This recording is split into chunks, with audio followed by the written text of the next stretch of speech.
And like Valencia mentioned, these fires not only impact our land, but have devastated the Texas cattle industry as well. And that, as our Blessing You with Chuku will tell us in about 30 minutes, trickles down to the restaurant industry. On a local level and even nationally, for the past couple of months, restaurant after restaurant have announced they're closing their doors. I'm Blessing with Chuku in Dallas, and I'll tell you how this barbecue smokehouse found the secret sauce to success. Thanks, Blessing. Well, if you're just joining us earlier, we brought you the latest on two wildfires torching through the Texas Panhandle, so far burning 25,000 acres. This happening nearly 2 years to the day after the largest wildfire in Texas devastated the Panhandle. The Smokehouse Creek fire burned over 1 million acres. These wildfires are having a major impact on the Texas cattle industry. Farmers told us the herd size is already at historic lows. It is also destroying fences and hay storage that took years to build. The impacts of these fires aren't just being felt in the Panhandle. Yeah, you probably noticed that the price of beef is much higher now than it was a few years ago. That's right. Our Blessing You with Chuku joins us now from a North Texas barbecue spot working to make ends meet given the current prices. Blessing, what are they telling you? How are they making do?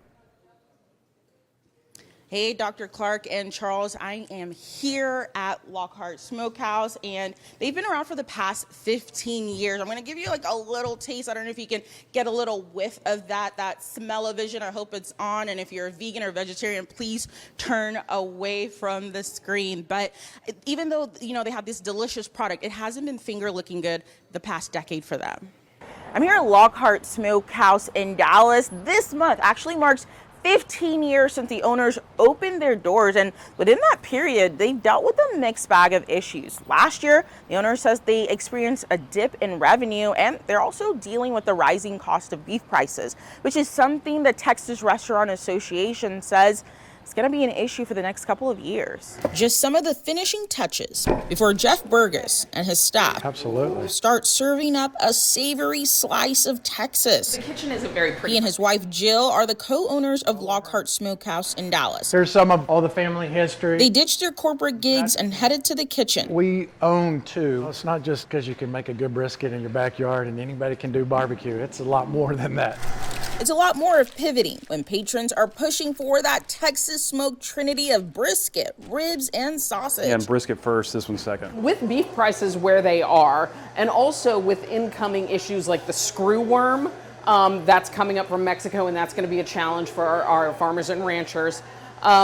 We're focusing on how we can be a little bit more creative. With 15 years of experience in the restaurant industry under their belt, they've seen it all. From shortages in serving supplies post-COVID to price increases in rent, insurance, and bumping up employees' pay. New data from the Texas Restaurant Association paints a grim picture for 2026. And so while we thought we might have a little bit of improvement, we're now seeing things like beef in the commodity section. We may not get any relief till 2028. And so why there was a lot of consistency between the two quarters, unfortunately, some of that consistency are the numbers that we don't want to see for restaurants. Emily Williams-Knight is the leader of TRA. This month, her organization released its Q4 economics report for 2025, comparing the previous quarter. It showed a slight increase in restaurant profits since Q3, but the report still reveals it was noticeably slower than in previous years. What we're really going to monitor is that check average, right? So are consumers coming out, but are they actually spending less? Not buying a drink, not buying dessert. Beef is also on the brain of state officials. This month, Texas Agriculture Commissioner Sid Miller issued an urgent call to action to protect Texas barbecue, citing a troubling wave of restaurant closures and operational challenges driven by record high prices and the national cattle herd at its lowest point in 75 years. I would say definitely last year we saw sales dip below previous